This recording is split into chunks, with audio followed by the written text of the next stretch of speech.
Transport mafia दे तो king pin ही मैं समझदा कि बादल परिवार रहा। उन्हों का नाम है, उन्होंने ट्रांसपोर्ट्स है, उन्होंने कंपनीज है। इसे तो तमाम माफिया का यह जन्म जिहड़ा सी इहदे जिहड़े बानी सी, इहदे जन्मदाता वो जीजा साला सन, यानी कि मेरे कहने तो भाव सुखबीर सिंह बादल ते विक्रम सिंह मजीठिया। मैनू 4.5 साल की जिहड़ी कारगुजारी दे संबंध विच भी मैं पश्चाताप करना चाहता। मैं पंजाब दे लोगों तो, पंजाब दी जनता तो, जिन्होंने सानू इत्थे चुन के भेजा सी, उन्हां तो माफी मंगना चाहना। कैप्टन अमरिंदर सिंह पंजाब दे सीएम ना हो, वो एक कॉम्प्रोमाइज चीफ मिनिस्टर बन गए। कॉम्प्रोमाइज परमिट विरुद्ध कार्रवाई की ते टैक्स का भुगतान ना करन गैर कानूनी परमिट अते अधूरे होर कई कारणों के करके असी 258 बसां 258 बसेस नू जब्त कर लिया गया कि सावधानी हटी ते दुर्घटना घटी। तो वो सर्कस वेख्या होना तुसीं, आम असी छोटे होंदे वेखदे सी, एक रस्सी ते चलदा है बंदा तो बैलेंस बना के रखदा है, उहदे हत्थ च सोटी हुंदी है तो बैलेंस बना के चल रहा हुंदा, ते जदों बैलेंस विगड़िया वो बंदा थल्ले। सो ये बैलेंस उन्होंने विगाड़िया। जिहड़ा उतरान वाला काम है, पंजाब की जनता ये नहीं चाहती सी। पंजाब की जनता ये चाहती सी कि हुण captain Amarinder Singh compromise chief minister बन चुके हैं, इन्हों जाना चाहिए है। ये किसी कांग्रेस ने या किसी होर व्यक्ति ने नहीं किया। और अज जिहड़ा गल्लां चल रही हैं पार्टी बनाउण दियां, जां ही इज़ टॉकिंग अबाउट कि असी बीजेपी नाल अलायंस करांगे जां फलां, ये सारा वो कंप्रोमाइज का हिस्सा है, उस कंप्रोमाइज का हिस्सा है। सो ये सारे वादे उदों होए, लेकिन चलो ये नाल मैं हुण आपदे कामां की गल करा। मैं तुहानूं ये दसना चाहना है कि 21 दिनां च असीं टैक्स डिफॉल्टर अते गैर कानूनी परमिट विरुद्ध कार्रवाई की ते टैक्स का भुगतान ना करन गैर कानूनी परमिट अते अधूरे होर कई कारणों के करके असी 258 बसां 258 बसेस नू जब्त कर लिया गया ते कई होरां दे चलान किए गए, जिहड़ियां कि इंपाउंड कीतियां गईयां। और वड्डी गल ये हुई कि विरोधी पार्टी के किसी भी आगू ने यह दावा नहीं किया कि यह गलत होया। उन्होंने ये मन्निया कि ये गलतियां सन, असी टैक्स पे नहीं किया, इस करके साड़ियां बसां इंपाउंड कीतियां गईयां हन। और ये नाल सरकारी खजाने में 3.29 करोड़ रुपए का सानू जिहड़ा कि टैक्स कलैक्शन हुई है हुण तक 3 करोड़ 29 लाख टैक्स जमा हो चुका, जिस विच ज़्यादा टैक्स वड्डियां कंपनियां ने जिहड़ा कि 25% जिहड़ा सानू दिता। और ये भी दसांगा कि टैक्स इन्हां असी 1 साल का टैक्स, जिथे कई लोग करोना काल की गल करते, असी इन्हों 1 साल का टैक्स पहला साडे कुछ साथियों ने वो टैक्स दे विच राहत दी पूरे साल का, मगर कि 2020 का मुकम्मल tax it's approximately about 95 crore जिहड़ा कि इन्हां वड्डे लोगों को राहत मिल चुकी है। ये मेरे आने तो पहला मिली है। Now they are asking for the new राहत नवी इस साल भी, लेकिन उहदी हजे तजवीज़ बन रही है, अगर बनेगी तो तुहानूं दसांगे। सो सब तो वड्डी ते अहम गल 15 सितंबर तो 30 सितंबर तक साडे कोले PRTC और पनबस की जिहड़ी बुकिंग सीगी 15 तो 30 यानी कि 15 दिन की booking, I am talking about 15 days, वो 46.28 सीगी, यानी कि 46 करोड़ 28 लाख 15 दिनों की PRTC पनबस दोनों की पर डे 15 दिन टोटल कलेक्शन कलेक्शन 15 ਕਲੈਕਸ਼ਨ ਤੇ 1 ਅਕਤੂਬਰ ਤੋਂ ਬਾਅਦ 15 ਅਕਤੂਬਰ ਤੱਕ 54.26 54 ਕਰੋੜ 26 ਲੱਖ ਡੇਲੀ ਦੀ ਜਿਹੜੀ ਬੁਕਿੰਗ ਹੈ 15 ਦਿਨਾਂ ਦੀ ਬੁਕਿੰਗ। ਇਹਦੇ ਵਿੱਚ ਅਗਰ ਆਮਦਨ ਚ ਵਾਧਾ ਗੱਲ ਕਰੀਏ, ਹਾਂ 15 ਦਿਨਾਂ ਪਹਿਲਾਂ 15 ਦਿਨਾਂ ਦੀ ਦੋਵਾਂ ਸਾਡੀ ਕੰਪਨੀਆਂ ਦੀ ਬੁਕਿੰਗ ਸੀਗੀ 46.28। ਹੁਣ ਅਗਰ 1 ਅਕਤੂਬਰ ਤੋਂ 15 ਅਕਤੂਬਰ ਦੀ ਗੱਲ ਕਰੀਏ, ਜਦੋਂ ਮੈਂ ਸੰਭਾਲਿਆ ਕੰਮ ਤਾਂ 54.26, ਯਾਨੀ ਕਿ ਆਮਦਨ ਵਿੱਚ ਵਾਧਾ 7 ਕਰੋੜ 98 ਹਾਂਜੀ ਦਾ ਹੋਇਆ। ਤੇ ਵਾਧੇ ਦੀ ਦਰ ਦੀ ਜੇ ਗੱਲ ਕਰੀਏ, ਇੰਨੀ ਤਾਂ ਗਰੋਥ ਕਿਸੇ ਦੀ ਹੋਈ ਨਹੀਂ ਹੋਣੀ। 17.24% ਜਿਹੜਾ ਕਿ ਵਾਧਾ ਹੋਇਆ। ਰੋਜ਼ਾਨਾ ਆਮਦਨ ਵਿੱਚ 53 ਲੱਖ, ਮੈਂ ਕਰੈਕਟ ਕਰਨਾ ਚਾਹਣਾ, ਜਿਹੜਾ ਕੱਲ ਪਰਸੋਂ 45 ਲੱਖ ਲਿਖਿਆ ਸੀ, that is not a correct figure. 53 lakh ਰੁਪਏ ਦਾ ਡੇਲੀ ਬੁਕਿੰਗ ਦੇ ਵਿੱਚ ਸਾਡੀਆਂ ਦੋਨਾਂ ਕੰਪਨੀਆਂ ਨੇ ਵਾਧਾ ਕੀਤਾ। ਔਰ ਅਗਰ ਇਹਨੂੰ 15 ਸਾਲ ਮਗਰ ਲੈ ਲਿਆ ਜਾਵੇ, ਅਗਰ 15 ਸਾਲ ਮਗਰ ਕਰੀਏ ਕਿ ਅਗਰ 53 ਲੱਖ ਡੇਲੀ ਬੁਕਿੰਗ ਦੇ ਵਿੱਚ ਅਗਰ 50 ਲੱਖ ਲਾਈਏ ਕਿ ਡੇਲੀ ਬੁਕਿੰਗ ਦੇ ਵਿੱਚ 50 ਲੱਖ ਰੁਪਏ ਦਾ ਵਾਧਾ ਹੋ ਗਿਆ 15 ਦਿਨਾਂ 'ਚ, ਤੇ ਅਗਰ 15 ਸਾਲ ਯਾਨੀ ਕਿ 365 ਗੁਣਾ 15 ਸਾਲ 15 ਕਰ ਲਈਏ, ਤੇ ਜੇ ਉਹ ਫਿਗਰ ਕੈਲਕੂਲੇਟ ਕਰੀਏ, ਇਟਸ ਅਰਾਊਂਡ ਅਬਾਊਟ 2700 ਤੋਂ 3000 ਕਰੋੜ ਰੁਪਇਆ ਜਿਹੜਾ ਕਿ ਮਾਫੀਏ ਤੋਂ ਲੈਣਾ ਪੈਂਦਾ ਹੈ। ਤੇ ਜਿਨ੍ਹਾਂ ਆਫੀਸ਼ੀਅਲਸ ਨੇ ਕਤਾਈ ਕੀਤੀ ਉਹਨਾਂ ਤੇ ਵੀ ਇਹ ਕਾਰਵਾਈ ਹੋਣੀ ਬਣਦੀ ਹੈ।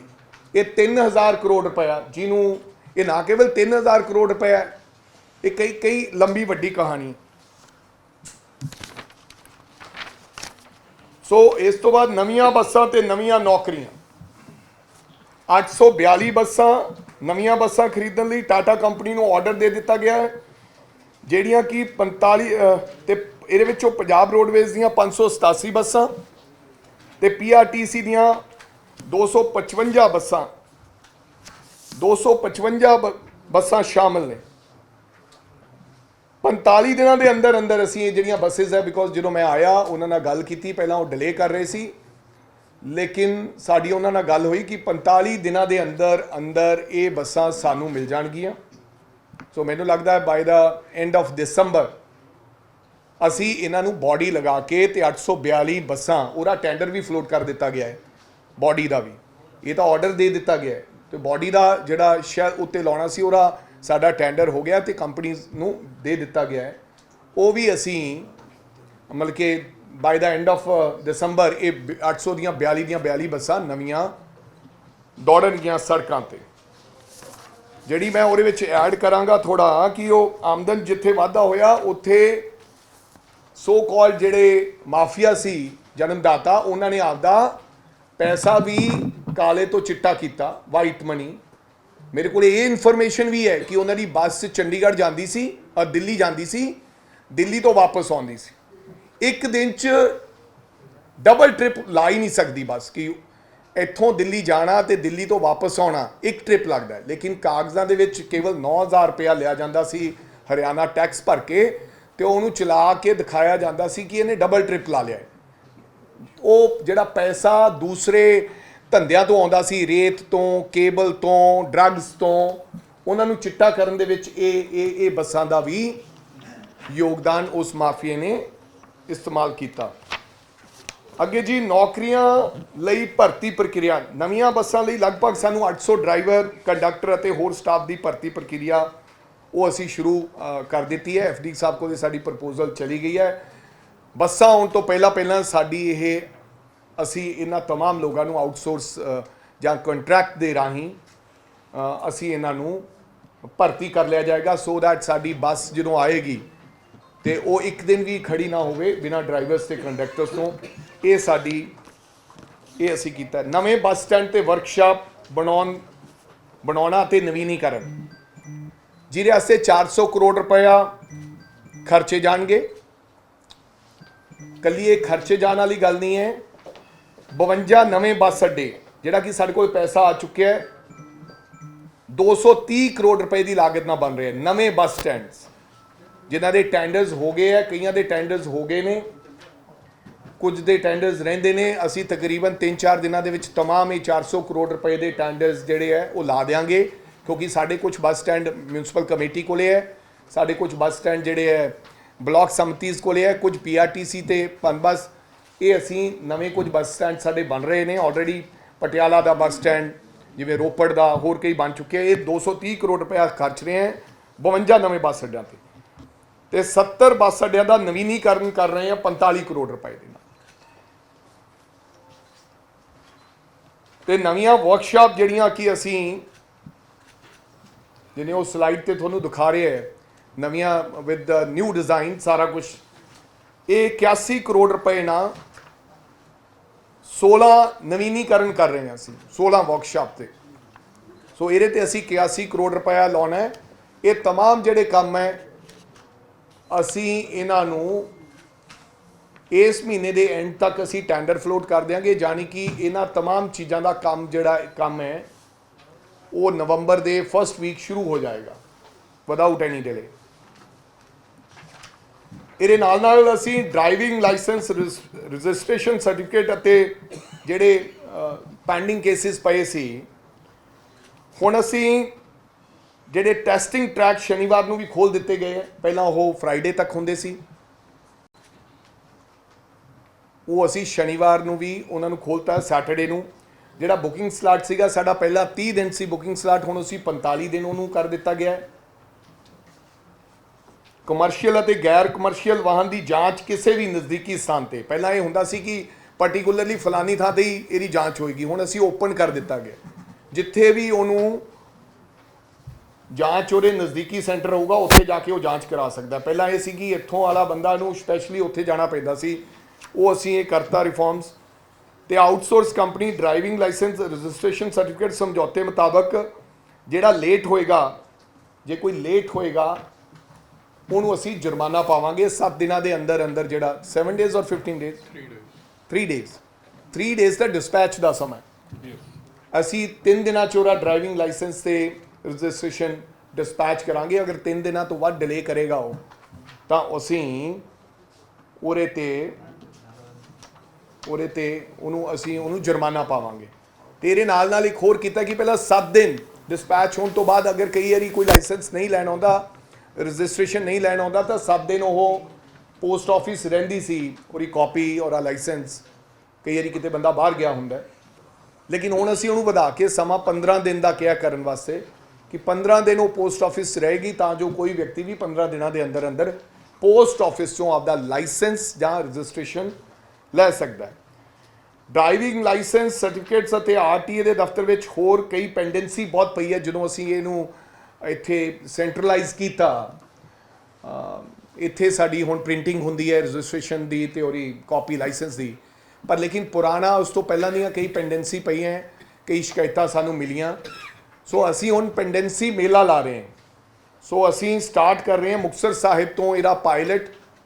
ਸੋ we are starting before Diwali ਅਸੀਂ ਸਟਾਰਟ ਕਰ ਰਹੇ ਹਾਂ, ਤਾਂ ਜੋ ਕਿਸੇ ਪ੍ਰਕਾਰ ਦੀ ਕੋਈ ਇਸ ਮਹਿਕਮੇ ਦੇ ਵਿੱਚ ਪੈਂਡੈਂਸੀ ਨਹੀਂ ਰਹੇ, ਕਿਸੇ ਦੀ ਕਾਪੀ ਨੂੰ ਲੈ ਕੇ, ਕਿਸੇ ਦੇ ਲਾਇਸੈਂਸ ਨੂੰ ਲੈ ਕੇ, ਕਿਸੇ ਦੀ ਪਾਸਿੰਗ ਨੂੰ ਲੈ ਕੇ RTA ਸਾਹਿਬਾਨ ਤੇ ਪੂਰਾ ਉਹਨਾਂ ਦਾ ਦਫ਼ਤਰ ਉੱਥੇ ਬੈਠੇਗਾ ਤੇ ਅਸੀਂ ਇਹਨੂੰ ਕਲੀਅਰ ਕਰਾਂਗੇ। ਐਂਡ ਪੂਰੇ ਪੰਜਾਬ ਦੇ ਵਿੱਚ ਫਿਰ ਅਸੀਂ ਜ਼ਿਲ੍ਹਾ ਲੈਵਲ ਤੇ ਅਸੀਂ ਪੈਂਡੈਂਸੀ ਮੇਲੇ ਲਾਵਾਂਗੇ, ਤਾਂ ਜੋ ਜਿਹੜਾ ਪੁਰਾਣਾ ਲੋਟ ਹੈ ਜਾਂ ਪੁਰਾਣੀਆਂ ਪੈਂਡੈਂਸੀਜ਼ ਹੈ ਉਹ ਕਲੀਅਰ ਹੋ ਸਕਣ।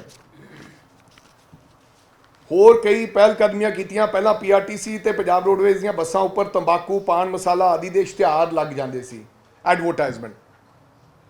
ਸੋ ਅਸੀਂ ਉਹ ਫੈਸਲਾ ਲਿਆ ਕਿ ਬਿਲਕੁਲ ਐਡਵਰਟਾਈਜ਼ਮੈਂਟ ਦਾ ਹਿੱਸਾ ਹੈ, ਕਿਉਂਕਿ ਸਾਨੂੰ ਰੈਵਨਿਊ ਉਹਦੇ ਤੋਂ ਆਉਂਦਾ ਹੈ, ਲੇਕਿਨ ਉਹਨਾਂ ਨੂੰ ਹਦਾਇਤ ਦਿੱਤੀ ਹੈ ਕਿ ਇਸ ਪ੍ਰਕਾਰ ਦੀ ਕੋਈ ਐਡਵਰਟਾਈਜ਼ਮੈਂਟ ਸਾਡੀਆਂ ਬੱਸਿਸ 'ਤੇ ਨਹੀਂ ਲੱਗੇਗੀ ਜਿਹੜੀ ਕਿ ਡਰੱਗਸ ਨੂੰ ਬੜਾਵਾ ਦਿੰਦੀ ਹੋਵੇ। ਬੱਸ ਸਟੈਂਡ ਅਤੇ ਬੱਸ ਨੂੰ ਸਾਫ਼ ਸੁਥਰਾ ਰੱਖਣ ਲਈ ਕੀਤੀ ਗਈ ਸਫਾਈ ਮੁਹਿੰਮ ਤੁਸੀਂ ਦੇਖਿਆ ਹੋਣਾ ਹੈ। ਅਸੀਂ ਪਹਿਲੇ ਸੰਡੇ ਤੇ ਅੱਜ 15 ਦਿਨਾਂ ਬਾਅਦ ਮੈਂ ਅੰਮ੍ਰਿਤਸਰ ਸੀਗਾ ਕਿ ਸਫਾਈ ਮੁਹਿੰਮ ਵਿਦ ਆਲ ਸਾਡੇ ਆਫੀਸ਼ੀਅਲਸ, GM ਲੈਵਲ, ਸਾਡੇ MD ਲੈਵਲ ਦੇ तमाम ਲੋਕਾਂ ਨੇ ਅਸੀਂ ਆਪ ਖੁਦ ਜਾ ਕੇ ਉਹ ਬੱਸ ਸਟੈਂਡ ਦੀ ਜਿਹੜਾ ਸਾਫ਼ ਸੁਥਰਾ ਵਾਤਾਵਰਨ ਹੁਣ ਬਣਾਇਆ। ਇਹ ਨਹੀਂ ਹੈ ਕਿ 15 ਦਿਨ ਬਾਅਦ ਸਫਾਈ ਹੋਗੀ, ਸਫਾਈ ਰੋਜ਼ ਹੋਇਆ ਕਰੇਗੀ, ਲੇਕਿਨ ਇੱਕ ਸਫਾਈ ਦੀ ਇਸ ਤਰ੍ਹਾਂ ਮੁਹਿੰਮ ਹਰ 15 ਦਿਨਾਂ ਬਾਅਦ ਅਸੀਂ ਸੰਡੇ ਵਾਲੇ ਦਿਨ 2-3 ਘੰਟੇ ਲਾ ਕੇ ਇਹ ਕਰਿਆ ਕਰਾਂਗੇ, so that it's a symbolic message ਕਿ ਜਿੱਥੇ ਲੋਕਾਂ ਦੀ ਇੰਨੀ ਫੁੱਟਬਾਲ ਹੈ, ਪਬਲਿਕ ਆਉਂਦੀ ਹੈ, ਉੱਥੇ ਸਾਫ਼ ਸੁਥਰਾ ਵਾਤਾਵਰਨ ਹੋਣਾ ਚਾਹੀਦਾ। ਔਰ ਤੁਸੀਂ ਦੇਖਿਆ ਹੋਏਗਾ ਮਗਰਲੇ 15 ਦਿਨਾਂ 'ਚ ਕਾਫੀ, ਅਸੀਂ ਇਹ ਤਾਂ ਨਹੀਂ ਕਹਾਂਗੇ ਕਿ it's now I am satisfied, ਲੇਕਿਨ ਉਹਦੇ ਵਿੱਚ ਹੋਰ ਸੁਧਾਰ ਕਰਾਂਗੇ। ਲੇਕਿਨ ਅਸੀਂ ਹੁਣ ਤੱਕ ਕਾਫੀ ਸਫਾਈ ਵਗੈਰਾ ਜਾਂ ਚੰਗਾ ਮਾਹੌਲ ਬਣਾਇਆ। ਇੱਕ ਹੋਰ ਵੱਡਾ ਫੈਸਲਾ ਲਿਆ ਗਿਆ ਕਿ ਆਰਟੀਐਸ ਕੋਲ ਹੀ ਸੀਗੀ ਪਾਵਰ ਕਿ ਜਿਹੜੀਆਂ ਗੱਡੀਆਂ ਚੈਕਿੰਗ ਕਰਨ ਦੀ, ਤੇ ਹੋਰ ਕੋਈ ਨਹੀਂ ਕਰ ਸਕਦਾ, ਜਾਂ ਸਾਡੇ ਐਸਡੀਐਮ ਵਗੈਰਾ। ਅਸੀਂ ਹੁਣ ਜੀਐਮਸ ਨੂੰ, to all ਜੀਐਮਸ, right Shiva ji, ਅਸੀਂ ਸਾਰੇ ਜੀਐਮਸ ਨੂੰ ਜਿਹੜੇ ਵੀ ਹੈ ਪੀਆਰਟੀਸੀ ਪਨਬਸ ਦੇ, ਅਸੀਂ ਉਹਨਾਂ ਨੂੰ ਇੱਕ ਪਾਵਰ ਦਿੱਤੀ ਹੈ ਕਿ ਹੁਣ ਉਹ 500 ਮੀਟਰ ਦੇ ਏਰੀਏ 'ਚ, ਬੱਸ ਅੱਡਾ ਤੇ 500 ਮੀਟਰ ਦੇ ਏਰੀਏ 'ਚ ਵਿੱਚ ਚੈਕਿੰਗ ਕਰਨਗੇ। ਕਈ ਵਾਰੀ ਬੱਸ ਸਟੈਂਡ ਦੇ ਬਾਹਰ ਬੱਸਿਸ ਖੜੀਆਂ ਹੁੰਦੀਆਂ, ਉਹ ਅੰਦਰ ਲੈ ਕੇ ਹੀ ਨਹੀਂ ਜਾਂਦੇ। ਬਹੁਤ ਸੇ ਲੋਕਾਂ ਨੇ ਅੱਡ ਅੱਡੇ ਬਣਾਏ ਹੋਏ ਜਿਹੜੇ। ਸੋ ਕਿਤੇ ਵੀ ਇਰੈਗੂਲਰਿਟੀਜ਼ ਹੋ ਰਹੀਆਂ ਤਾਂ ਸਾਡੇ ਜੀਐਮਸ ਉਹਨਾਂ ਨੂੰ ਚੈੱਕ ਕਰਕੇ ਉਹਨਾਂ ਦੇ ਬਣਦੀ ਕਾਰਵਾਈ ਕਰ ਸਕਦੇ ਆ। ਪਹਿਲਾਂ ਪਾਵਰ ਇਹ ਜੀਐਮ ਸਾਹਿਬ ਕੋਲੇ ਨਹੀਂ ਸੀ, ਜੇ ਹੁਣੇ ਦਿੱਤੀ ਹੈ 500 ਮੀਟਰ ਦੇ ਦਾਇਰੇ 'ਚ, ਬੱਸ ਸਟੈਂਡ ਤੋਂ 500 ਮੀਟਰ ਦੇ ਦਾਇਰੇ 'ਚ। ਵੱਖ-ਵੱਖ ਯੂਨੀਅਨਸ ਮਿਲੀਆਂ ਸਾਨੂੰ, ਤੁਸੀਂ ਦੇਖਿਆ ਹੋਣਾ ਹੈ ਕਿ ਪੀਆਰਟੀਸੀ ਯੂਨੀਅਨ ਦੇ ਪਹਿਲਾਂ ਧਰਨੇ ਵਰਨੇ ਲੱਗੇ ਸੀ, ਸਾਰਾ ਕੁਝ। ਅਸੀਂ ਇਹ ਫੈਸਲਾ ਕਰਤਾ ਕਿ ਤਮਾਮ ਉਹਨਾਂ ਲੋਕਾਂ ਦੀ ਤਨਖਾਹ ਦੇ ਵਿੱਚ 30% ਵਾਧਾ, ਜਿਹੜਾ ਕਿ ਇਸੇ ਮਹੀਨੇ ਤੋਂ ਅਸੀਂ ਦੇਣ ਜਾ ਰਹੇ ਹਾਂ, ਤੇ 5% ਇਨਕਰੀਮੈਂਟ ਹਰ ਸਾਲ ਉਹਨਾਂ ਦੀ ਤਨਖਾਹ ਦੇ ਵਿੱਚ, ਕਿਉਂਕਿ ਉਹਨਾਂ ਤੋਂ ਬਿਨਾਂ ਸੀ ਉਹ ਅਧੂਰੇ ਆ। ਔਰ ਮੈਨੂੰ ਲੱਗਦਾ ਮਹਿੰਗਾਈ ਦੇ ਨਾਲ ਨਾਲ ਉਹਨਾਂ ਪਰਿਵਾਰਾਂ ਨੂੰ ਇਹ ਜ਼ਰੂਰਤ ਸੀਗੀ। ਸੋ ਇਹ ਬੜੀ ਪਹਿਲ ਕਦਮੀ ਹੈ। ਮੁੱਖ ਮੰਤਰੀ ਸਾਹਿਬ ਨਾਲ ਮਿਲ ਕੇ ਉਹਨਾਂ ਦੀ ਮੀਟਿੰਗ ਕਰਾ ਕੇ ਇਹ ਫੈਸਲਾ ਬਿਲਕੁਲ ਰਿਜ਼ੋਲਵ ਹੋ ਚੁੱਕਿਆ। ਤਾਂ ਹੀ ਤੁਸੀਂ ਦੇਖਿਆ ਹੋਣਾ ਕਿਸੇ ਪ੍ਰਕਾਰ ਦਾ ਕੋਈ ਧਰਨਾ ਜਿਹੜਾ ਉਹ ਨਹੀਂ ਹੈ। ਔਰ ਇਸੇ ਮਹੀਨੇ ਤੋਂ ਉਹਨਾਂ ਦੀ ਤਨਖਾਹ ਦੇ ਵਿੱਚ ਅਸੀਂ ਵਾਧੇ ਨਾਲ 30% ਤਨਖਾਹ ਉਹਨਾਂ ਦੀ ਪਾਵਾਂਗੇ, ਤੇ ਹਰ ਸਾਲ 5 ਸਾਲ ਇੰਕਰੀਮੈਂਟ ਕਰਾਂ 5% ਦਾ ਇੰਕਰੀਮੈਂਟ ਕਰਾਂਗੇ। ਤੇ ਨਾਲ ਹੀ ਉਹਨਾਂ ਦੀ ਪੱਕੇ ਹੋਣ ਦੀ ਤਜਵੀਜ਼ ਵੀ ਜਿਹੜੀ ਮਹਿਕਮੇ ਨੇ ਮੁੱਖ ਮੰਤਰੀ ਸਾਹਿਬ ਕੋਲੇ ਰੱਖੀ ਹੈ, ਤੇ ਉਹਨਾਂ ਨੇ ਕਿਹਾ ਕਿ ਅਸੀਂ ਇਹਦੇ ਬਾਰੇ ਪੂਰਨ ਵਿਚਾਰ ਕਰ ਰਹੇ ਹਾਂ ਤੇ ਅਸੀਂ ਉਹਨਾਂ ਨੂੰ ਸਾਰਿਆਂ ਨੂੰ ਪੱਕਾ ਵੀ ਕਰਾਂਗੇ। ਸੋ ਇਹ ਸਾਰੀਆਂ ਪ੍ਰਾਪਤੀਆਂ ਸਨ। ਤੇ ਲਾਸਟ ਵਿੱਚ I would like to say that rule of law, due process of law will be established in transport department. ਕਿਸੇ ਪ੍ਰਕਾਰ ਦੀ ਕੋਈ ਵੀ ਕੋਤਾਹੀ ਇਹਦੇ ਵਿੱਚ ਨਹੀਂ ਹੋਏਗੀ। ਐਂਡ ਪੂਰਨ ਤੌਰ ਤੇ ਅਸੀਂ ਕਾਇਦੇ ਕਾਨੂੰਨ ਨੂੰ ਕਾਇਮ ਰੱਖਦੇ ਹੋਏ ਇਸ ਮਹਿਕਮੇ ਨੂੰ ਤਰੱਕੀ ਦੀਆਂ ਲੀਹਾਂ ਵੱਲ ਲੈ ਕੇ ਜਾਵਾਂਗੇ। ਔਰ ਲੋਕਾਂ ਨੂੰ ਇਹਦੇ ਰਾਹੀਂ ਬਹੁਤ ਅਸੀਂ ਬੇਰੁਜ਼ਗਾਰ ਲੋਕਾਂ ਨੂੰ ਰੋਜ਼ਗਾਰ ਦੇ ਸਕਦੇ ਹਾਂ। ਔਰ ਇੱਕ ਦਿਨ ਆਏਗਾ ਕਿ ਮੇਰੇ ਮਨ ਦੀ ਇੱਛਾ ਹੈ ਕਿ ਲੋਕ ਇਹ ਗੱਲ ਇਹ ਕਹਿਣ ਕਿ ਟਰਾਂਸਪੋਰਟ ਜਿਹੜਾ ਮਹਿਕਮਾ ਹੈ, ਉਹਦੇ ਕਰਕੇ ਸਰਕਾਰ ਨੂੰ ਰੈਵਨਿਊ ਦਾ ਬਹੁਤ ਫਾਇਦਾ ਹੋ ਰਿਹਾ ਹੈ, ਉਹਦੇ ਕਰਕੇ ਲੋਕਾਂ ਨੂੰ ਸਹੂਲਤਾਂ ਮਿਲ ਰਹੀਆਂ। ਔਰ ਦੇਸ਼ ਭਰ ਦੇ ਵਿੱਚ ਲੋਕ ਪੰਜਾਬ ਟਰਾਂਸਪੋਰਟ ਮਹਿਕਮੇ ਦੀ ਗੱਲ ਕਰਨ। ਮੇਰੇ ਮਨ ਦੀ ਇਹ ਇੱਛਾ ਹੈ, ਔਰ ਪਰਮਾਤਮਾ ਔਰ ਤੁਹਾਡਾ ਸੰਯੋਗ ਅਗਰ ਮਿਲਦਾ ਰਿਹਾ ਇਹਨਾਂ ਮਾਫੀਆ ਦੇ ਖਿਲਾਫ ਲੜਾਈ ਲੜਨ ਵਾਸਤੇ, ਤਾਂ ਮੈਂ ਤੁਹਾਡੇ ਨਾਲ ਇਹ ਪੂਰਨ ਵਾਅਦਾ ਕਰਦਾ ਕਿ ਇਹ ਬਿਲਕੁਲ ਅਸੀਂ ਕਰਕੇ ਤਮਾਮ ਮੇਰੇ ਆਫਿਸ ਸਾਹਿਬਾਨ, ਇਹ ਕੋਈ ਇਟਸ ਨਾਟ ਅ ਕਿ ਇਕੱਲੇ ਵਿਅਕਤੀ ਦਾ ਕੰਮ ਹੈ, it's a team work. Shiva Prasad ji, ਸਾਡੇ ਐਮਡੀ ਸਾਹਿਬਾਨ, ਸਾਡੇ ਤਮਾਮ ਆਰਟੀਏ ਸਾਹਿਬਾਨ, ਤਮਾਮ ਸਾਡੇ ਜੀਐਮ ਸਾਹਿਬਾਨ, ਇਹਨਾਂ ਲੋਕਾਂ ਦੇ ਸੰਯੋਗ ਨਾਲ ਹੀ ਮੈਂ ਇਹ ਸਭ ਕੁਝ ਕਰ ਪਾਇਆ। And of course it's a ਆਸ਼ੀਰਵਾਦ ਸਾਨੂੰ ਕਹਿ ਲਓ, ਸਾਨੂੰ ਬਲੈਸਿੰਗਸ ਕਹਿ ਲਓ ਚਰਨਜੀਤ ਸਿੰਘ ਚੰਨੀ ਸਾਹਿਬ, ਸਾਡੇ ਮੁੱਖ ਮੰਤਰੀ ਪੰਜਾਬ, ਕਿਉਂਕਿ ਉਹਨਾਂ ਨੇ ਪਹਿਲੇ ਦਿਨ ਇਹ ਨਾਅਰਾ ਦਿੱਤਾ ਕਿ ਕਿਸੇ ਪ੍ਰਕਾਰ ਦਾ ਕੋਈ ਮਾਫੀਆ ਪੰਜਾਬ ਦੇ ਵਿੱਚ ਨਹੀਂ ਰਹੇਗਾ। ਉਹਨਾਂ ਦੇ ਉਸੇ ਸ਼ਬਦਾਂ ਤੇ ਪਹਿਰਾ ਦਿੰਦੇ ਹੋਏ ਅਸੀਂ ਇਸ ਮੁਹਿੰਮ ਨੂੰ ਜਾਰੀ ਰੱਖਾਂਗੇ। ਤੁਹਾਡਾ ਸਾਰਿਆਂ ਦਾ ਬਹੁਤ ਬਹੁਤ ਧੰਨਵਾਦ। ਐਨੀ ਕੁਐਸਚਨਸ? ਜ਼ਿਕਰ ਕੀਤਾ ਕਿ ਜਿਸ ਤਰੀਕੇ ਨਾਲ 53 ਲੱਖ ਰੁਪਏ ਦੀ ਆਮਦਨ ਹਰ ਦਿਨ ਦੀ ਵਧੀ ਹੈ, ਔਰ ਤੁਸੀਂ ਜ਼ਿਕਰ ਕੀਤਾ ਕਿ ਪਹਿਲਾ ਮਾਫੀਆ ਸੀਗਾ 10 ਸਾਲ ਅਕਾਲੀ ਦਲ ਦੀ ਸਰਕਾਰ ਹੋਈ, ਪਰ 4.5 ਸਾਲ ਤੋਂ ਤੁਹਾਡੀ ਸਰਕਾਰ ਮਿਲ ਰਹੀ ਹੈ। ਉਸ ਦੇ ਦੌਰਾਨ ਵੀ ਇਹ ਘਾਟਾ ਪੈਂਦਾ ਰਿਹਾ ਕਿ ਉਸ ਦੇ ਉੱਤੇ ਵੀ ਕਾਰਵਾਈ ਹੋਊਗੀ। ਉਹਨਾਂ ਲੋਕਾਂ ਨੂੰ, ਉਹਨਾਂ ਅਫਸਰਾਂ ਨੂੰ ਤੁਸੀਂ ਕਟੜੇ ਦੇ ਵਿੱਚ ਖੜਾ ਕਰੋਗੇ ਜਿਨ੍ਹਾਂ ਨੇ ਇਹ ਘਾਟਾ ਉਠਾਇਆ ਸਰਕਾਰ? ਮੈਂ ਤੁਹਾਨੂੰ ਪਹਿਲਾਂ ਕਹਿ ਚੁੱਕਿਆ ਕਿ 4.5 ਸਾਲ ਸਾਡੀ ਕਾਰਗੁਜ਼ਾਰੀ ਦਾ ਵੀ ਮੈਂ ਪਛਤਾਪ ਕਰਦਾ ਉਹਦੇ ਵਿੱਚ। ਨਹੀਂ ਐਂਡ ਮੈਂ ਇਹ ਵੀ ਨਾਲ ਕਹਿ ਚੁੱਕਿਆ ਤੁਸੀਂ ਦੇਖਿਆ ਹੋਣਾ, ਸੁਣਿਆ ਹੋਣਾ ਕਿ 50 ਲੱਖ ਗੁਣਾ 15 ਸਾਲ 2700 ਕਰੋੜ ਰੁਪਏ। ਤੇ ਇਹ ਵੀ ਕਹਿ ਚੁੱਕਿਆ ਕਿ ਜਿਨ੍ਹਾਂ ਲੋਕਾਂ ਨੇ ਕਤਾਈ ਕੀਤੀ ਉਹਨਾਂ ਦੇ ਬੰਦੀ ਕਾਰਵਾਈ ਹੋਊਗੀ। ਬਲੈਕ ਮਨੀ ਦੀ ਵੀ ਗੱਲ ਕੀਤੀ ਹੈ ਵੀ ਜਿਹੜੇ ਚਿੱਟਾ ਪੈਸਾ ਕੀਤਾ ਜਾਂਦਾ ਸੀ 2 ਨੰਬਰ ਦੀਆਂ ਬੱਸਾਂ ਚਲਾ ਕੇ, ਇਹ ਜਿਹੜਾ ਹੈਗਾ ਕ੍ਰਿਮੀਨਲ ਅਫੈਂਸ ਬਣਦਾ, ਕਿ ਉਹਨਾਂ ਦੇ ਖਿਲਾਫ ਜਿਹੜੀ ਹੈਗੀ ਆ ਤੁਸੀਂ ਕ੍ਰਿਮੀਨਲ ਅਪਰਾਧਿਕ ਕਾਰਵਾਈ ਕਰੋਗੇ ਫੌਜਦਾਰੀ? 100% ਮੈਨੂੰ ਲੱਗਦਾ ਕਿ ਇਹਦੇ ਤੇ ਇਹਦੇ ਤੇ ਮੇਰੀ ਗੱਲ ਚੱਲ ਰਹੀ ਹੈ ਆਫੀਸ਼ੀਅਲਸ ਦੇ ਨਾਲ, ਕੋਈ ਨਾ ਕੋਈ ਮੁੱਖ ਮੰਤਰੀ ਸਾਹਿਬ ਨਾਲ ਸਲਾਹ ਕਰਕੇ ਸਿੱਟ ਵਗੈਰਾ ਬਣਾ ਕੇ ਇਹਦੀ ਬਿਲਕੁਲ ਬਕਾਇਦਾ ਇਨਕੁਆਇਰੀ ਹੋਣੀ ਚਾਹੀਦੀ ਹੈ। ਤਾਂ ਜੋ ਵੀ ਇਹਦੇ ਵਿੱਚ ਕੋਤਾਹੀਆਂ ਹੋਈਆਂ, ਧਾਂਦਲੀਆਂ ਹੋਈਆਂ, ਜੋ ਵੀ ਇਸ ਤਰ੍ਹਾਂ ਦੇ ਧੰਦੇ ਹੋਏ ਉਹਨਾਂ ਤੇ ਕਾਰਵਾਈ ਬਣਦੀ ਹੈ, ਹੋਣੀ ਚਾਹੀਦੀ ਹੈ। चर्चा चल ही रही है कि ये ना सिलेक्टिव कार्रवाई चल रही है, जिस तरह के मेरे को कुछ फिगर्स ने कि कतार पास तरफ भी करीबन 2 करोड़ 38 लाख रुपए पेंडिंग है ਜਿਹੜੀ ਕਿ ਹੈਨਰੀ ਸਾਹਿਬ ਦੀ ਹੈ, ਔਰ ਹੁਸ਼ਿਆਰਪੁਰ ਟਰਾਂਸਪੋर्ट ਹੈ ਕੋਈ ਆਮ ਆਦਮੀ ਪਾਰਟੀ ਦੇ ਲੀਡਰ ਨੇ, ਉਹਨਾਂ ਦੀ ਵੀ ਹੈ ਕਰੀਬ 22 ਲੱਖ ਰੁਪਏ ਉਹਨਾਂ ਦੇ ਪੈਂਡੈਂਸੀ ਹੈ। So what is the name of the transport? है ਉਹਨਾਂ ਦੀ ਵੀ ਹੈ ਤਕਰੀਬਨ 1 ਕਰੋੜ ਦੇ ਆਸ-ਪਾਸ। ਗ੍ਰੀਨ ਰੋਡਵੇਜ਼ ਜਿਹੜੇ ਕਿ ਕਿੱਕੀ ਸਾਹਿਬ ਦੀ ਹੈ, ਉਹਨਾਂ ਦੇ ਵੀ 1 ਕਰੋੜ ਤੋਂ ਉੱਪਰ ਬਸ ਹੈ ਉਹਨਾਂ ਦੀ ਪੈਂਡੈਂਸੀ। ਐਂਡ ਰਘੁਰਾਜ ਟਰਾਂਸਪੋर्ट ਜਿਹੜੇ ਮਨਪ੍ਰੀਤ ਜੀ ਦੀ ਟਰਾਂਸਪੋर्ट ਹੈ, ਉਹਨਾਂ ਦੀ ਵੀ ਹੈਗੀ ਹੈ ਜੀ ਪੈਂਡੈਂਸੀ। ਉਹਨਾਂ ਦੇ ਖਿਲਾਫ ਕੋਈ ਐਕਸ਼ਨ ਹੈ?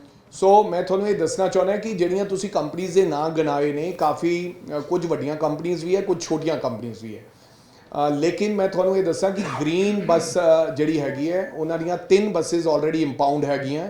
And if you are talking about Kartar bus, 2 buses ਉਹਨਾਂ ਦੀਆਂ ਇੰਪਾਊਂਡ ਕੀਤੀਆਂ। ਐਂਡ ਤੁਸੀਂ ਜਿਹੜੀ ਗੱਲ ਕਰ ਰਹੇ ਹੋ ਮਨਪ੍ਰੀਤ ਸਿੰਘ ਬਾਦਲ ਦੀ, ਮੇਰੇ ਖਿਆਲ ਉਹਨਾਂ ਕੋਲ ਟਰਾਂਸਪੋਰਟ ਦੀ 2-3 ਬੱਸਾਂ ਦੀ ਹੈ, ਲੇਕਿਨ ਜਿਹਦੇ ਤੇ ਵੀ ਕਿਉਂਕਿ ਸਾਨੂੰ ਜਿਹੜੀ ਸੜਕ ਤੇ ਚੱਲਦੀ ਬੱਸ ਮਿਲਦੀ ਹੈ, ਤੁਸੀਂ ਗ੍ਰੀਨ ਦੀ ਗੱਲ ਕੀਤੀ, that belongs to Kikki Dhillon. Another ਤੁਸੀਂ ਕਰਤਾਰ ਦੀ ਗੱਲ ਕੀਤੀ, impounded, that belongs to Avtar Henry, impounded, ਉਹ ਇੰਪਾਊਂਡ ਹੈ, ਤੁਸੀਂ ਪੁੱਛ ਸਕਦੇ ਹੋ ਔਰ ਉਹਦੇ ਫਿਗਰਸ ਲੈ ਸਕਦੇ ਹੋ। ਜਿਹੜੀ ਤੁਸੀਂ ਗੱਲ ਕਰ ਰਹੇ ਹੋ ਕਿ ਰਘੂ ਰਾਜੀ, ਕਿਉਂਕਿ ਬੱਸਸ ਜਿੰਨੀਆਂ ਸਾਨੂੰ ਸੜਕ ਤੇ ਮਿਲ ਰਹੀਆਂ, ਇਹ ਤਾਂ ਹਜੇ ਸਾਨੂੰ 8 ਦਿਨ ਹੋਇਆ ਕਾਰਵਾਈ ਕਰਦਿਆਂ ਨੂੰ।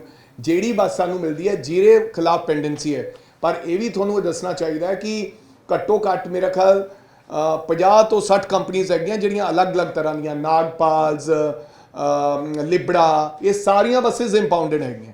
ਬੀਟ ਐਨੀਬਡੀ ਤੁਹਾਨੂੰ ਅਪਰੋਚ ਆਈ ਕੋਈ?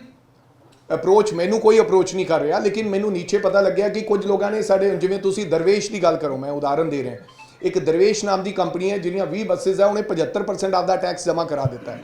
ਲੇਕਿਨ ਜਿਹੜੇ ਪੁਰਾਣੇ ਲੋਕ ਹੈ, ਘਾਗ ਲੋਕ ਹੈ, ਉਹਨਾਂ ਨੂੰ ਇਹ ਲੱਗਦਾ ਕਿ ਨਹੀਂ ਹਜੇ ਰੁਕੋ ਵੀ ਸਾਡਾ ਬਿਨਾਂ ਟੈਕਸ ਤੋਂ। ਇਹ ਜਿਹੜਾ ਟੈਕਸ ਮੈਂ ਵਸੂਲ ਦੀ ਗੱਲ ਕਰਦਾ ਹਾਂ, ਇਹ ਟੈਕਸ ਸਵਾਰੀ ਨੂੰ ਬਿਠਾਉਣ ਲੱਗੇ ਉਹਦੇ ਤੋਂ ਲੈ ਲਿਆ ਜਾਂਦਾ ਹੈ, ਸਵਾਰੀ ਨੂੰ ਬਿਠਾਉਣ ਲੱਗੇ ਲੈ ਲਿਆ ਜਾਂਦਾ ਹੈ, ਲੇਕਿਨ ਸਰਕਾਰ ਨੂੰ 1-1 ਸਾਲ ਟੈਕਸ ਨਹੀਂ ਦੇ ਰਹੇ।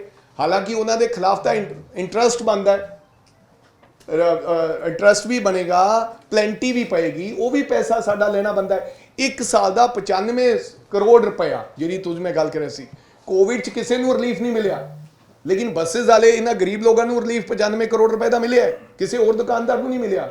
ਸੋ ਇਹ ਲੋਕ ਤਾਂ ਬਿਲਕੁਲ ਨਹੀਂ ਇਹ ਗੱਲ ਕਹਿ ਸਕਦੇ ਵੀ ਕਿਸੇ ਪ੍ਰਕਾਰ ਦਾ ਵਿਤਕਰਾ। ਜਿਹੜੇ ਲੋਕਾਂ ਦੀ ਇਹ ਗੱਲ ਕਹਿੰਦੇ ਵਿਤਕਰੇ ਦੀ ਗੱਲ, ਉਹਨਾਂ ਲੋਕਾਂ ਨੂੰ, because they have the big transporters, ਉਹਨਾਂ ਕੋਲੇ ਵੱਡੀ 300 250 ਬੱਸ ਹੈ, ਉਹਨਾਂ ਨੂੰ ਕੱਲਿਆਂ ਨੂੰ 7-7 10-10 15-15 ਕਰੋੜ ਰੁਪਏ ਦਾ ਉਸ 95 ਕਰੋੜ ਚੋਂ ਫਾਇਦਾ ਹੋਇਆ। ਸੋ ਦੇ ਸ਼ੁੱਡ ਨਾਟ ਸੇ ਕਿ ਡਿਸਕ੍ਰਿਮੀਨੇਸ਼ਨ ਜਾਂ ਕੋਈ ਇਸ ਤਰ੍ਹਾਂ ਦੀ ਗੱਲ ਹੈ, ਉਹਨਾਂ ਨੂੰ ਫਾਇਦਾ ਜ਼ਿਆਦਾ ਹੋਇਆ। ਸੋ ਅਸੀਂ ਬਿਲਕੁਲ ਕਿਸੇ ਨਾਲ ਪੱਖਪਾਤ ਨਹੀਂ ਕਰ ਰਹੇ। ਜਿਹਨੇ ਟੈਕਸ ਨਹੀਂ ਭਰਿਆ, ਜੋ ਨਹੀਂ ਭਰੇਗਾ, ਉਹਦੀ ਬੱਸ ਪੰਜਾਬ ਦੀਆਂ ਸੜਕਾਂ ਤੇ ਨਹੀਂ ਦੌੜੇਗੀ।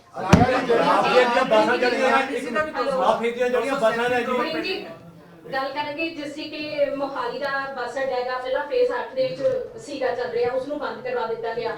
ਉਸ ਤੋਂ ਬਾਅਦ ਫੇਸ 6 ਦਾ ਜਿਹੜਾ ਹੁਣ ਬੱਸ ਅੱਡਾ 100 ਕਰੋੜ ਰੁਪਏ ਦੀ ਲਾਗਤ ਦੇ ਨਾਲ ਬਣਿਆ, ਤੇ ਉਹ ਹੁਣ ਸਿਆਸਤ ਦਾ ਜਿਹੜਾ ਹੈਗਾ ਪੂਰਾ ਸ਼ਿਕਾਰ ਹੋ ਰਿਹਾ ਹੈਗਾ। ਕੋਈ ਉਸ ਤਰੀਕੇ ਦੀ, ਜਿਸ ਤਰੀਕੇ ਦੀਆਂ ਸੁਵਿਧਾਵਾਂ ਦੂਸਰੇ ਬੱਸ ਅੱਡਿਆਂ ਦੇ ਉੱਤੇ ਉਸ ਤਰੀਕੇ ਦੀ ਹੈ ਹੀ ਨਹੀਂ ਹੈ।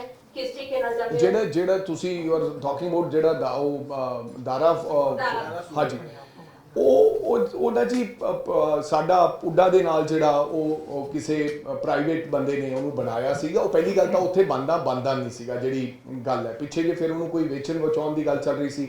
ਸੋ ਨਾਓ ਹੁਣ ਉਹਦੇ ਵਾਸਤੇ ਮੇਰੇ ਖਿਆਲ ਪੁੱਡਾ ਉਹਦੇ ਵਿੱਚ, ਹਾਂ, ਪੁੱਡਾ ਦੇ ਕੋਲੇ ਉਹ ਬੱਸ ਸਟੈਂਡ ਆ, ਅਸੀਂ ਤਾਂ ਉਹਨੂੰ ਕਦੇ ਆਕੂਪਾਈ ਕੀਤਾ ਹੀ ਨਹੀਂ। ਉਹ ਵੀ ਇਸ ਤਰ੍ਹਾਂ ਦੀਆਂ ਇਨਵੈਸਟਮੈਂਟਸ ਜਿਹੜੀਆਂ ਤੁਸੀਂ ਕੀਤੀਆਂ, ਇਹ ਵੀ ਉਸ ਮਾਫੀਏ ਨੇ ਹੀ ਕੰਮ ਹੀ ਸ਼ੁਰੂ ਕੀਤੇ, ਜਿਹੜੇ ਕਿ ਉੱਥੇ ਉਹ ਅੱਡਾ ਬਣਨਾ ਵਾਇਬਲ ਹੀ ਨਹੀਂ ਸੀਗਾ, ਜਿੱਥੇ ਉਹ ਅੱਡਾ ਬਣਾ ਦਿੱਤਾ ਗਿਆ। ਜਿਵੇਂ ਕਿ ਮਾਊਆਣਾ ਇੱਕ ਡਰਾਈਵਿੰਗ ਉਹ ਬਣਾ ਦਿੱਤਾ ਗਿਆ। ਹੁਣ ਮਾਊਆਣੇ 'ਚ 2 ਦਿਨ ਬੰਦਾ ਟ੍ਰੇਨਿੰਗ ਵਾਸਤੇ ਜਾਂਦਾ ਹੈ, ਉਹ ਬਾਦਲ ਸਾਹਿਬ ਦੇ ਇੱਕ ਰੋਡ ਤੇ ਬਣਾ ਦਿੱਤਾ ਲੰਬੀ ਦੇ ਵਿੱਚ। ਉੱਥੇ ਲੋਕਾਂ ਕੋਲੇ ਵਿਚਾਰੇ ਕੋਲੇ ਰਹਿਣ ਦੀ ਸਹੂਲਤ ਹੈ ਨਹੀਂ, ਜਦੋਂ ਟ੍ਰੇਨਿੰਗ ਨਾ ਉੱਥੇ ਹੋਟਲ ਹੈ। ਪਹਿਲਾਂ ਤਾਂ ਮਾਊਆਣਾ ਭਾਲਦੇ ਨਹੀਂ ਉਹ ਲੋਕਾਂ ਨੂੰ ਉੱਥੇ ਹੁੰਦਾ। ਸੋ ਇਹਨਾਂ ਲੋਕਾਂ ਨੇ ਮਿਸਯੂਜ਼ ਆਫ ਫੰਡਸ ਤੇ ਪੈਸੇ ਨੂੰ ਖਰਾਬੀ ਕੀਤੀ। ਕੁਝ ਆਪਦੇ ਚਹੇਤੇ ਜਿਹੜੇ ਪ੍ਰਾਈਵੇਟ ਇਹ ਲੋਕ ਸੀ ਜਿਨ੍ਹਾਂ ਨਾਲ MOU ਸਾਈਨ ਕੀਤਾ, ਉਹਨਾਂ ਦੇ ਵਿੱਚ ਕਈ ਲਾਲਚ ਸਨ, ਕਈ ਤਰੀਕੇ ਦੇ ਪਹਿਲਾਂ ਉਹਨਾਂ ਤੋਂ ਫੇਵਰਸ ਲੈ ਲਈਆਂ ਗਈਆਂ ਤੇ ਸਾਰਾ ਜਿਹੜਾ ਉਹ ਸਾਡਾ ਪੰਜਾਬ ਸਰਕਾਰ ਦਾ ਪੈਸਾ ਉੱਥੇ ਡੰਪ, ਲੇਕਿਨ ਅਸੀਂ ਉਹਦੇ ਤੇ ਪੁੱਡਾ ਨੇ ਉਹਨੂੰ ਕੁਝ ਮੇਰਾ ਖਿਆਲ ਆਕਸ਼ਨ ਜਾਂ ਕੁਝ ਕਰਨ ਦੀ ਤਜਵੀਜ਼ ਦਿੱਤੀ ਹੈ, ਦੈਟ ਇਜ਼ ਵਿਦ ਪੁੱਡਾ। ਫਿਰ ਵੀ ਰਾਜਾ ਜੀ ਨਿਊਟਰਲ ਹੋ ਕੇ ਗੱਲ ਕਰ ਲਈਏ, ਰਾਜਨੀਤੀ ਤਾਂ ਇੱਕ ਮਿੰਟ ਚੱਲਦੀ ਰਹਿਣੀ, ਹਰ ਜਿਹੜਾ ਸਵਾਲ ਇੱਕ ਹਾਂ ਕੋਈ ਬੱਸ ਉੱਤੇ ਜਿਹੜੀ ਅੰਦਰ ਜਾਂਦੀ ਹੈ ਤਾਂ ਉੱਤੇ ਨਾ ਕੋਈ ਸਵਾਰੀ ਚੜ੍ਹਦੀ ਹੈ ਨਾ ਕੋਈ ਉਤਰਦੀ ਹੈ, ਪਰ ਹਰ ਪਾਸੇ 50 ਰੁਪਏ ਦੀ ਪਰਚੀ ਕੱਟ ਕੇ ਦੇਈ ਜਾਂਦੇ ਆ। ਇੱਕ ਤਾਂ ਇਹ ਹੈ ਜੀ ਬਾਤ ਮੇਰਾ ਕੁਐਸਚਨ। ਇੱਕ ਇਹ ਹੈ ਕਿ ਮਾਫੀਆ ਜਿਹੜਾ ਹੈ ਪ੍ਰਾਈਵੇਟ ਬੱਸਾਂ ਜਿਹੜੀਆਂ ਹੈਗੀਆਂ ਨਹੀਂ 50 ਰੁਪਏ ਦੀ ਉੱਥੇ ਪਰਚੀ ਕੱਟੀ ਕਿੱਥੇ ਹਰ ਬੱਸ ਦੀ ਗੱਲ ਹੈ, ਜਿਹੜਾ ਉਹ ਨਵੇਂ ਬੱਸ ਸਟੈਂਡ ਦੀ ਜਿਹੜਾ ਗੱਲ ਅੱਡਾ ਹੈ। ਤੁਸੀਂ ਹਾਂਜੀ ਆਕੂਪਾਈ ਹਾਂਜੀ ਕੀਤਾ ਹੀ ਨਹੀਂ। ਇੱਕ ਹੈ ਜੀ ਵੀ ਜਿਹੜੀਆਂ ਮਾਫੀਆ ਦੀਆਂ ਬੱਸਾਂ ਹੈ ਜਿਹੜੀਆਂ ਬਾਈਪਾਸ ਜਲੰਧਰ ਤੋਂ ਲੁਧਿਆਣੇ ਆਉਂਦੀਆਂ ਹੈਗੀਆਂ, ਉਹਨਾਂ ਉੱਪਰ ਬੋਰਡ ਲੱਗਿਆ ਹੁੰਦਾ ਚੰਡੀਗੜ੍ਹ ਦਾ। ਨਹੀਂ ਮੈਨੂੰ ਪਹਿਲਾਂ ਯਾਰ ਇੱਕ ਗੱਲ ਤੇ ਗੱਲ ਕਰੀਏ ਕਿ ਤੁਸੀਂ ਕਹਿੰਦੇ ਜਿਹੜਾ ਅੱਡਾ ਅਸੀਂ ਆਕੂਪਾਈ ਨਹੀਂ ਕੀਤਾ, am I right?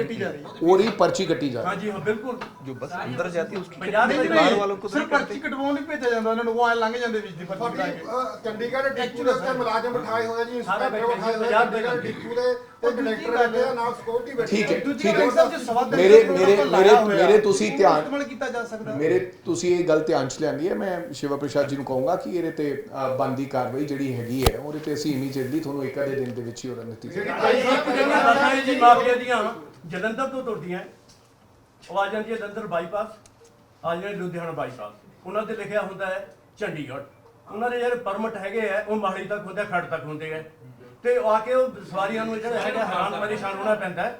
ਇਸ ਕਰਕੇ ਉਹਨਾਂ ਕੋਲ ਅਜੇ ਤੱਕ ਕੋਈ ਕਾਰਵਾਈ ਨਹੀਂ ਹੋਈ। ਡੀਟੀਓ ਮਾਹਲੀ ਨੂੰ ਵੀ ਇਹਦੇ ਬਾਰੇ ਅਮਰਜਾਦਾ ਨੇ ਖਬਰ ਵੀ ਲਾਈ ਸੀਗੀ, ਭਾਸਕਰ ਨੇ ਖਬਰ ਵੀ ਲਾਈ ਸੀਗੀ, ਕੋਈ ਕਾਰਵਾਈ ਨਹੀਂ ਹੋਈ। ਨੰਬਰ 2 ਮੇਰਾ ਜਿਹੜਾ ਕੁਐਸਚਨ ਹੈ ਕਿ ਤੁਸੀਂ ਜਿਹੜੇ ਨਵੇਂ ਰੂਟ ਬੱਸ ਪਰਮਿਟ ਦੇਣੇ ਹੈਗੇ ਆ ਉਹਨਾਂ ਬਾਰੇ ਪਾਲਿਸੀ ਕਿਆ ਹੈ।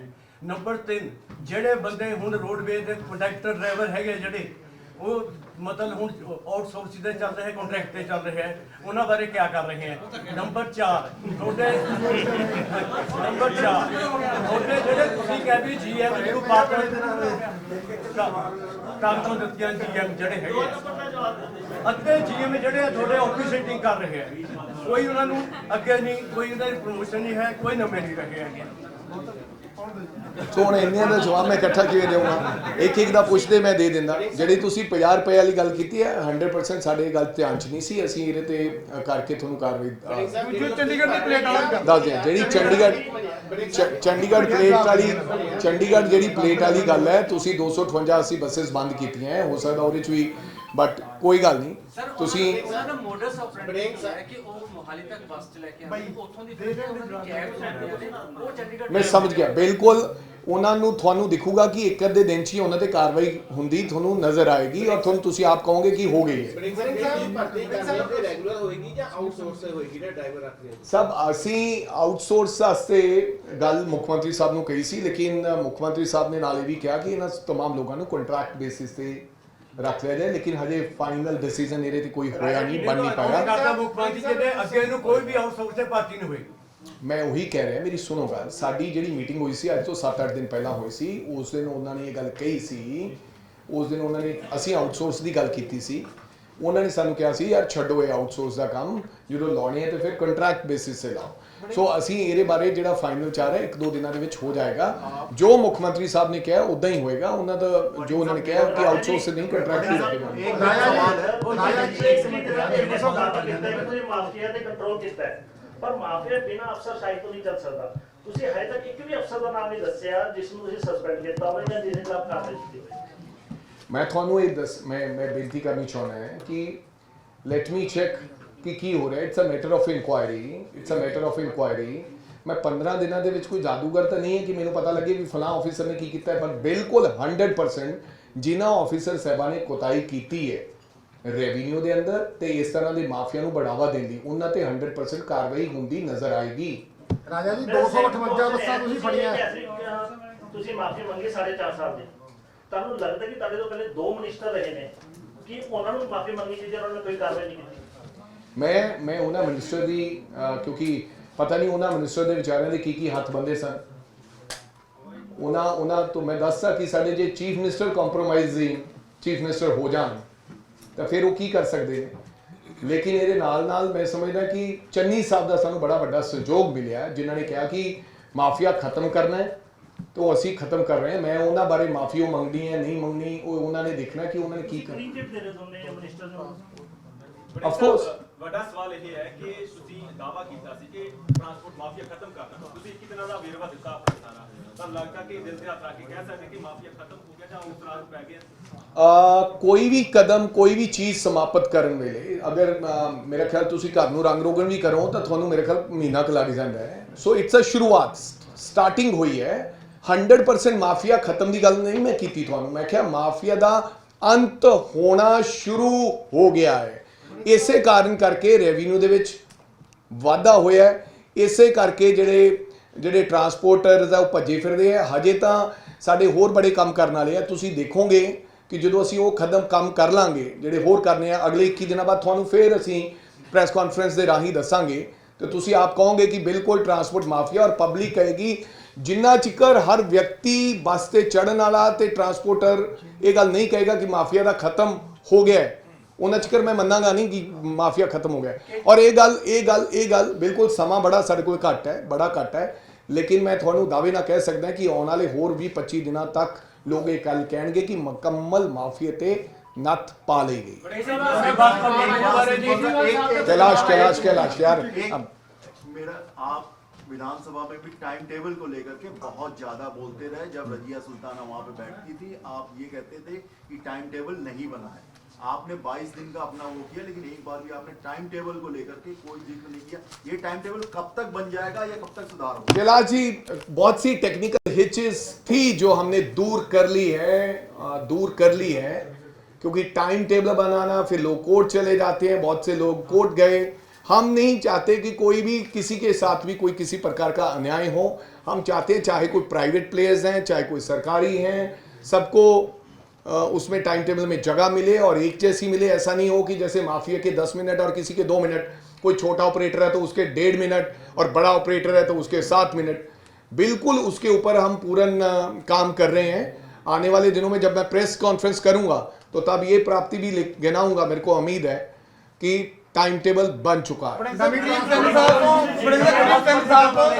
ਇਸ ਤਰ੍ਹਾਂ ਦੀ ਮੀਡੀਆ ਨੂੰ ਕਵਰ ਕੀਤਾ ਹੈ ਜਿੰਨਾ ਚ ਸਰਵੇ ਹੁੰਦੇ ਸੀ ਔਰ ਉਦੋਂ ਵੀ ਟਾਈਮ ਟੇਬਲ ਦੀ ਗੱਲ ਹੁੰਦੀ ਸੀ ਵੀ ਜੇ 3 ਸਾਲ ਤੋਂ ਇਹ ਕਰੀਬ ਦਾ ਸਮਾਂ ਲੰਘ ਗਿਆ ਤਾਂ ਤੁਹਾਨੂੰ ਲੱਗਦਾ ਹੈ ਕਿ ਜਿਹੜੇ ਤੁਸੀਂ ਕਹਿੰਦੇ ਪਹਿਲਾਂ ਹੱਥ ਬੰਨੇ ਹੋਏ ਸੀ ਉਹ ਖੁੱਲ ਗਿਆ ਤੇ ਹੁਣ ਸਪੀਡ ਨਾਲ ਆ 2 ਮਹੀਨਿਆਂ ਚ टाइम नॉट 2 महीने तो पहला टाइम टेबल बनया होगा। ਰਾਜਾ ਜੀ ਨਵੀਂ ਟਰਾਂਸਪੋਰਟ ਪਾਲਿਸੀ ਕਦੋਂ जल्दी मेरा ख्याल ਉਹਦੇ ਤੇ ਕੰਮ ਚੱਲ ਰਿਹਾ ਹੈ। ਜਿਹੜੀ ਨਵੀਂ ਪਾਲਿਸੀ ਪਰਮਿਟਸ ਲੈਣ ਨੂੰ ਦਿੱਤੀ ਪ੍ਰਾਈਵੇਟ ਸਕੂਲ ਜਿਹੜੇ ਹੈਗੇ ਆ ਉਹਨਾਂ ਦੇ ਵਿੱਚ ਕੰਡਮ ਬੱਸਾਂ ਜਿਹੜੀਆਂ ਹੈਗੀਆਂ ਜਿਹੜੇ ਮਾਲਕ ਆ ਉਹਨਾਂ ਵੱਲੋਂ ਲਾਈਆਂ ਜਾਂਦੀਆਂ। ਬਹੁਤ ਸਾਰੇ ਹਾਦਸੇ ਵੀ ਬੱਚਿਆਂ ਦੇ ਹੋਏ ਆ। ਕੀ ਤੁਸੀਂ ਜਿਹੜੇ ਹੈਗੇ ਆ ਕੰਡਮ ਬੱਸਾਂ ਜਿਹੜੀਆਂ ਨਕਾਰੀਆਂ ਗਈਆਂ ਨੇ ਉਹਨਾਂ ਵੱਲ ਵੀ ਉੱਥੇ ਸਕੂਲਾਂ ਵੱਲ ਵੀ ਵਿਜ਼ਿਟ ਕਰੋਗੇ ਜਿਵੇਂ ਹੁਣ ਜਿਹੜਾ ਹੈਗਾ? जी हजे तक नहीं किया, लेकिन बहुत वड्डा मुद्दा है। तुसी जिहड़ी गल कही है शिवा जी, आई थिंक बिल्कुल जिहड़ियां स्कूलों दे विच कंडम बच्चा कोई ना कोई हादसा हो सकता है। जिहड़ियां नॉर्म्स तो बिना कंडीशनस तो बिना चल रही उन्होंने बिल्कुल असीं बंद करांगे, वो नहीं चलन देंगे।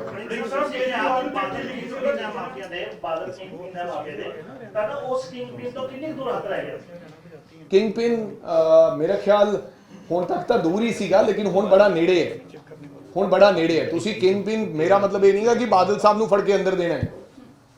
ਤੁਸੀਂ ਜਿੰਨੀਆਂ ਅੱਜ ਟਰਾਂਸਪੋਰਟ ਕੋਈ ਇਹਨਾਂ ਦੀ 14.5 ਸਾਲਾਂ ਦੇ ਵਿੱਚ ਟੈਕਸ ਦੇ ਜਾਂ ਨਿਯਮਾਂ ਦੀ ਉਲੰਘਣਾ ਦੇ ਕਾਰਨ ਬਾਦਲ ਦੀ ਇੱਕ ਬੱਸ ਬੰਦ ਨਹੀਂ ਹੋਈ।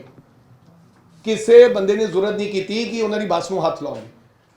ਅੱਜ ਉਹਨਾਂ ਦੀਆਂ ਬੱਸਾਂ ਜਾਨ ਵੈਂਡੇਟਾ ਨਹੀਂ ਹੈ, ਵਿਦਆਊਟ ਟੈਕਸ ਜਿਹੜੀਆਂ ਕਿ ਨॉर्म्स फुलफिल नहीं करदियां, चाहे वो राजधानी है, चाहे वो ताज है, चाहे स्वागतम है, चाहे ऑर्बिट है।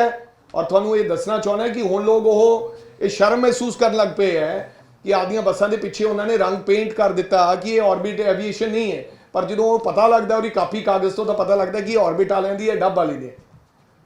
ਸੋ ਇਹ ਤਾਂ ਕਾਰਵਾਈ ਉਹਨਾਂ ਤੇ ਹੋ ਰਹੀ ਹੈ। ਉਹ ਕਿੰਗ ਪਿਨ ਹੈ ਜਿਹੜੇ ਉਹਨਾਂ ਤੇ ਮੁਕੰਮਲ ਕਾਰਵਾਈ ਹੋ ਰਹੀ ਹੈ। ਮੇਰਾ ਮਤਲਬ ਇਹ ਨਹੀਂ ਹੈ ਕਿ ਕਿੰਗ ਪਿਨ ਹੈ ਤਾਂ ਉਹਨਾਂ ਨੂੰ हाँ ਜਿਹੜਾ ਉਹਨਾਂ ਨੇ ਟੈਕਸ ਚੋਰੀ ਕੀਤਾ ਹੈ ਜਾਂ ਉਹ ਪੈਸਾ ਇਦਾਂ ਉਦਾਂ ਕੀਤਾ ਉਹਦੀ ਇਨਕੁਆਇਰੀ ਕਰਕੇ ਬਿਲਕੁਲ ਅਸੀਂ ਅੰਤਿਮ ਕੜੀ ਤੱਕ ਔਰ ਅੰਤਿਮ ਉਸ ਮੰਜ਼ਿਲ ਤੱਕ ਪਹੁੰਚਾਂਗੇ। ਬਿਲਕੁਲ ਕੇਜਰੀਵਾਲ ਸਾਹਿਬ ਇੱਥੇ ਆ ਕੇ ਗੱਲ ਕੁਝ ਹੋਰ ਕਹਿੰਦੇ ਆ, ਪੰਜਾਬ ਦੀ ਗੱਲ ਕਰਦੇ ਆ ਕਿ ਮੈਂ ਪੰਜਾਬ ਦੇ ਹਿੱਤ ਦੀ ਗੱਲ ਕਰਦਾ, ਮੈਨੂੰ ਪੰਜਾਬੀ ਨਾਲ ਪਿਆਰ ਹੈ, ਪੰਜਾਬੀ ਲੋਕਾਂ ਨਾਲ ਪਿਆਰ ਹੈ। ਲੇਕਿਨ ਤੁਸੀਂ ਦੇਖਿਆ ਹੋਣਾ ਹੈ ਪਿਛਲੇ ਕਈ ਸਮੇਂ ਤੋਂ, ਮੇਰੇ ਖਿਆਲ 2 2 ਸਾਲ ਹੋ ਗਏ ਸਾਡੇ ਪਹਿਲੇ ਵਾਲੇ ਮਿਨਿਸਟਰ ਸਾਹਿਬਾਨ ਨੇ ਵੀ ਵਾਰ-ਵਾਰ ਚਿੱਠੀ ਲਿਖਣ ਦੇ ਬਾਵਜੂਦ ਵੀ, ਕਿਉਂਕਿ ਜਿਹੜੀਆਂ ਸਾਡੀਆਂ ਬੱਸਿਸ ਹੈ ਉਹ ISBT ਤੱਕ ਹੀ ਜਾਣੀਆਂ, ਜਿਹੜੀਆਂ ਪ੍ਰਾਈਵੇਟ ਪਲੇਅਰਸ ਦੀਆਂ ਬੱਸਿਸ ਹੈ ਉਹਨਾਂ ਨੂੰ ਇਜਾਜ਼ਤ ਦਿੱਤੀ ਹੈ ਕਿ ਤੁਸੀਂ 에ਅਰਪੋਰਟ ਤੱਕ ਜਾ ਸਕਦੇ ਹੋ।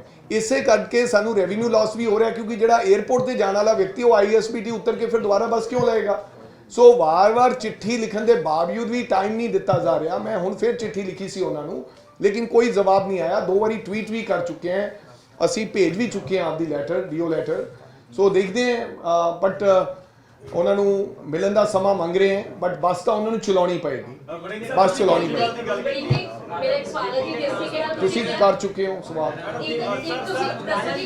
ਜਿਸ ਤਰੀਕੇ ਨਾਲ ਤੁਸੀਂ ਕਹਿ ਕੇ ਐਡਵਰਟਾਈਜ਼ਮੈਂਟਸ ਨੇ ਜਿਹੜੀਆਂ ਬੱਸਾਂ ਦੇ ਉੱਤੇ ਖਤਮ ਕਰ ਦਿੱਤੀਆਂ ਗਈਆਂ ਨੇ, ਉਹ ਇੱਕ ਚੰਗਾ ਫੈਸਲਾ, ਪਰ ਇਸ ਦੇ ਨਾਲ ਹੀ ਜਿਹੜੀਆਂ ਮਹਿਲਾਵਾਂ ਬੱਸਾਂ ਦੇ ਵਿੱਚ ਸਫ਼ਰ ਕਰਦੀਆਂ ਨੇ, ਜਦੋਂ ਸਮ ਟਾਈਮ ਰਾਤ ਨੂੰ ਆਉਂਦੀਆਂ ਨੇ ਤੇ ਕਈ ਵਾਰੀ ਬੱਸਾਂ ਦੇ ਵਿੱਚ ਜਿਹੜੇ ਨੇ ਕੁਝ ਇੱਕ ਲੱਚਰ ਗੀਤ ਚੱਲ ਰਹੇ ਹੋਣੇ ਜਿਸ ਦੇ ਚੱਲਦੇ ਹੋਏ ਅਸੁਰੱਖਿਅਤ ਮਹਿਸੂਸ ਕਰਦੀਆਂ ਨੇ।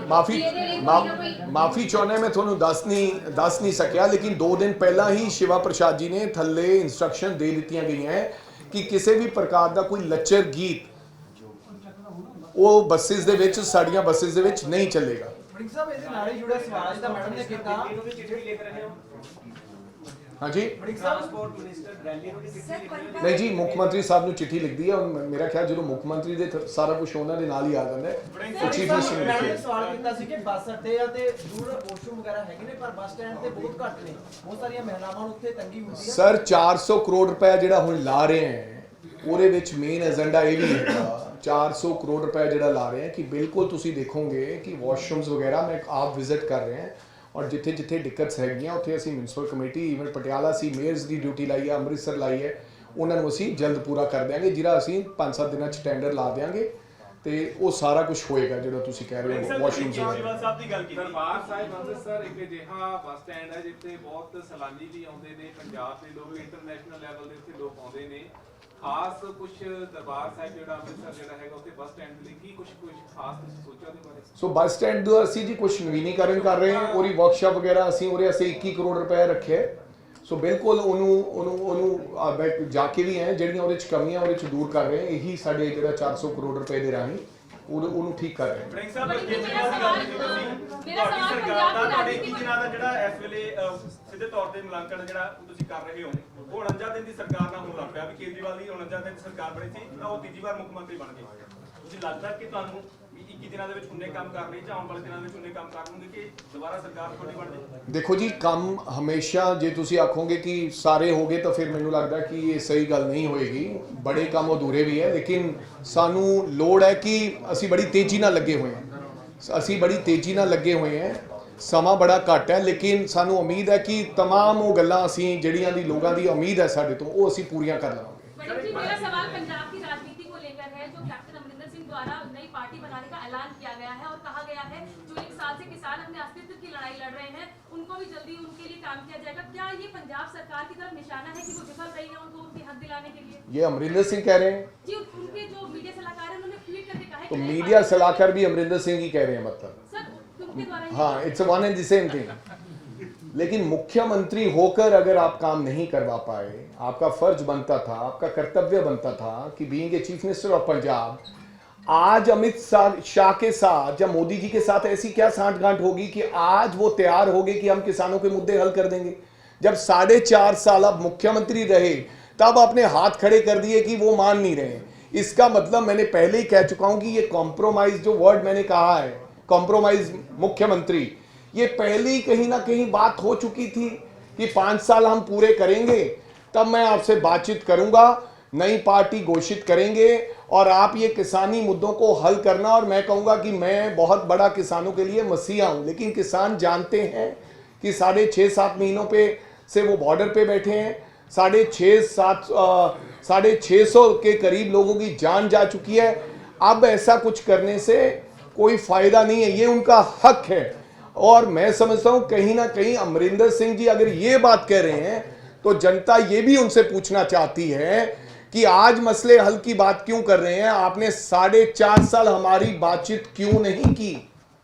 बड़ेंगे साहब क्या मजबूरी बन गई कैप्टन अमरिंदर सिंह जी ने 450 मुख्यमंत्री चरणजीत सिंह चन्नी की कारगुजारी पर सवालिया निशान खड़े कर रहे हैं, इसको लेकर आपका क्या? मेरे को तो नहीं लगता कि उन्होंने कभी भी सवाल एजेंडा जो उन्होंने नहीं वो 13 पॉइंट एजेंडा की उन्होंने बात की है, वो कांग्रेस पार्टी के वादे थे, मैनिफेस्टो में लिखा था, लेकिन कहीं उन्होंने कोई डायरेक्टली ये नहीं कहा कि मेरे को किसी की कार्यकारी पर कोई शक है। उन्होंने ये कहा है बार बार कि ये 13 पॉइंट एजेंडा है, इस पे काम करने की जरूरत है, ये कुछ एजेंडों पे काम हो रहा है, इन पे वो बार बार जो बंदा एज ए पीसीसी प्रेसिडेंट, ऐसे हमारी पार्टी के अध्यक्ष होने के नाते बार बार मेरे को बताना कि भाई 13 काम ट्रांसपोर्ट माफिया को खत्म करना है, तो मेरे को नहीं लगता कि इसमें कोई नोक जोक है। तो प्रधान जी तो काम कर रहे हैं भैया। अरे कांग्रेस अब ये बिल्कुल अब ये बात नहीं, वो फिर नई बात, नए मिनिस्टर्स आ गए, अब नया रोस्टर जारी होगा, हम काम सब लोग कर रहे हैं। प्रधान जी वहां काम करें या घर से करें या कमरे से करें, प्रधान जी तो प्रधान जी ने काम करना है, काम होना चाहिए। कांग्रेस काम कर रही है कि नहीं कर रही? 15 अगस्त से उनका बिस्तर वहां पर लगेगा, बिस्तर लगा हुआ है, नवजोत सिंह सिद्धू वहां पहुंचते तो यार बिस्तर उन्होंने सुनिए बिस्तर उन्होंने लगाया था, और सिद्धू साहब जिस तरीके से पंजाब के लोगों के बीच गए, मैं समझता हूं कि आज से पहले कोई अध्यक्ष ऐसे नहीं गया। कैसे एक्सीडेंट वाले लोगों के पास पहुंचे, कैसे वो सुसाइड हुआ वहां पहुंचे, कोई खबर मिली वहां पहुंचे। ठीक है, किसी चीज को लेकर कोई मतभेद थे, आप उनका बिस्तर पंजाब भवन में देखेंगे और वहां पर सिद्धू साहब को आपको उस कमरे में देखेंगे और काम करते देखेंगे।